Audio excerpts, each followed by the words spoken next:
Greetings, how's everybody doing? So welcome to my channel. This is gonna be my first video, but on today's agenda I actually want to talk about parietal cells. So what do you know about parietal cells? These cells essentially work to produce a lot of hydrogen ions,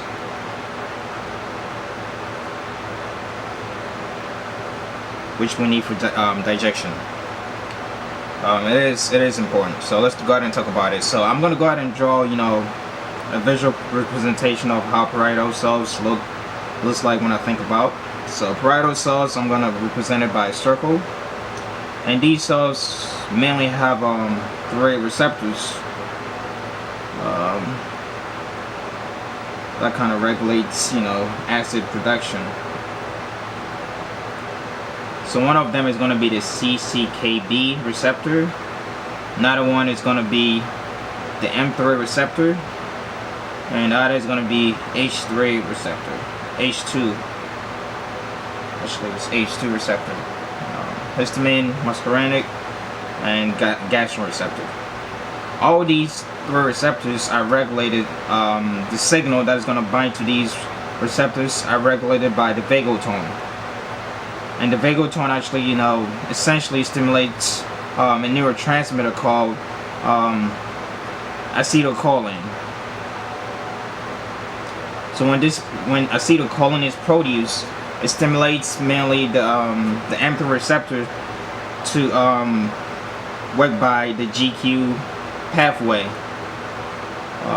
So the GQ pathway essentially, works to produce calcium. So that'll be Ca+2.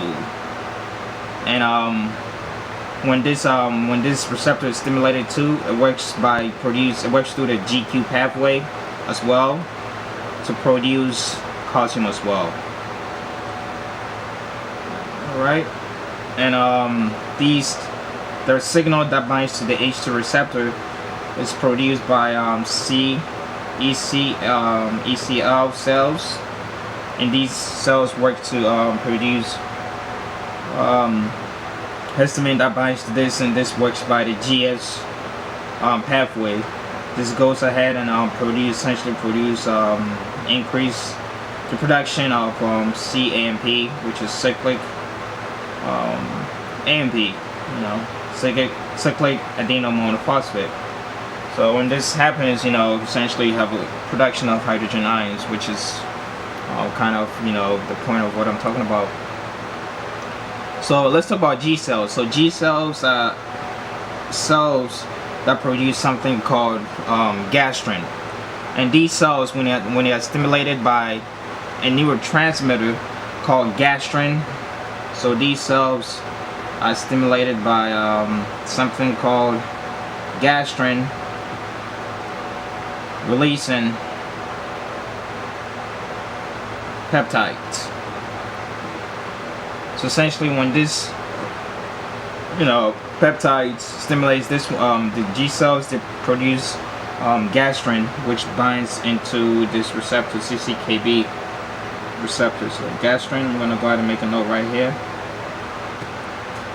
Alright, and the way that the G cells is regulated by D cells.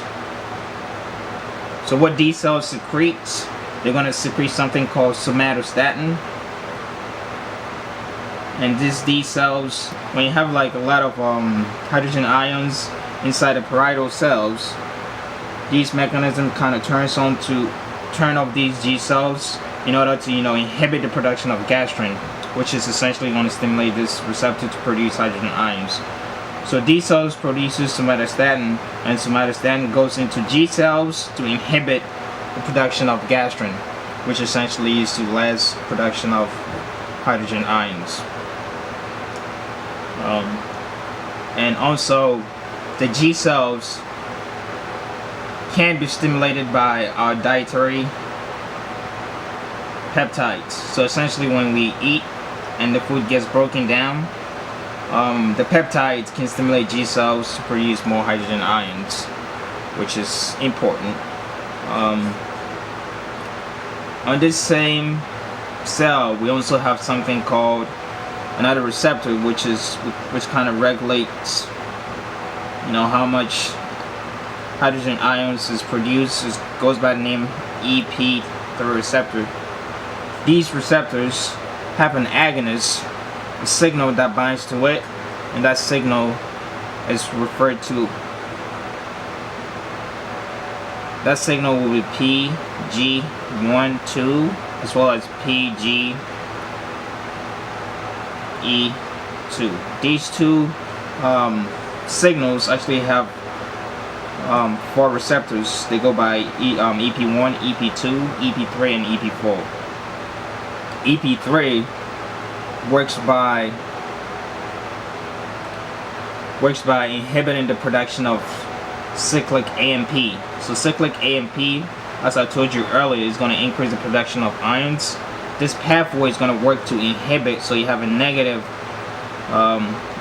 or a decrease in the production of CAMP, which is going to inhibit the parietal cells.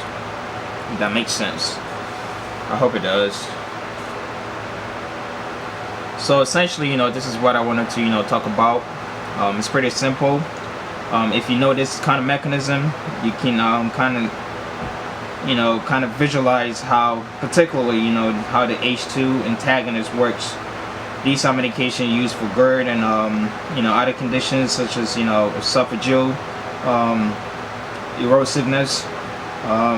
It can be used for something called the Barrett's esophagus, which is like basically erosion of the lining of the esophagus, which makes it very similar to the ones we have in our intestines. This is actually a bad condition. So I just want to point this out. If you have any questions, please shoot me an email, and I'm always available to answer any questions that you have. But essentially, this is what I got for you. Thank you. Have a nice one.